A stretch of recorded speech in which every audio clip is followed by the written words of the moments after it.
తాకట్లో ఉన్న మీ బంగారాన్ని విడిపించి ఆ రోజు ఆన్లైన్ రేటుకి కొంటాం. Sharma gold company. తెలుగు రాష్ట్రాల్లో కోళ్ల మరణాలు కలకలం రేపుతున్నాయి. డిసెంబర్ నెలలో మొదలైన ఈ మరణాలు రోజురోజుకు పెరుగుతూ వస్తున్నాయి. వైరస్ సోకి ఒక్క కోడి చనిపోగానే ఒక్కరోజు వ్యవధిలోనే ఆ ఫారంలో ఉన్న కోళ్లన్నీ మృత్యువాత పడుతున్నాయి. తూర్పు పశ్చిమ గోదావరి జిల్లాలో ఎక్కువగా ఈ మరణాలు సంభవిస్తున్నాయి. తణుకు, తాడేపల్లిగూడెం, ఉంగుటూరు, భీమడోలు, కొల్లేరు సమీప ప్రాంతాల్లో గత వారం పెద్ద సంఖ్యలో కోళ్లు చనిపోయాయి.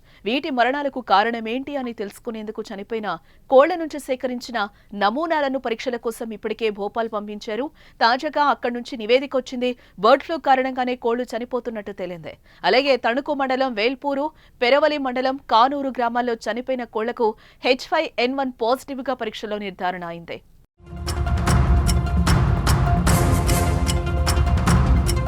దీంతో అధికారులు అప్రమత్తమయ్యారు. ల్యాబ్ రిపోర్ట్ రావడంతో ఆయా జిల్లా కలెక్టర్లు అత్యవసర సమావేశాన్ని ఏర్పాటు చేసి అధికారులకు కీలక ఆదేశాలు జారీ చేశారు.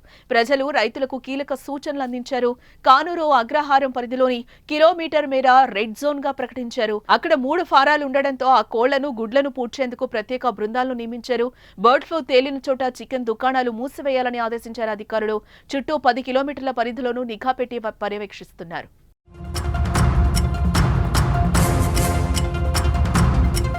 బర్డ్ ఫ్లూగా తేలిన 2 ఫారాల్లోని కోళ్లు, గుడ్లను పూడ్చిపెట్టాలని ఇప్పటికే అధికారులకు ఆదేశాలు ఇచ్చారు. పూడ్చిపెట్టే ఒక్కో కోడికి 90 రూపాయల చొప్పున పరిహారం అందిస్తామన్నారు.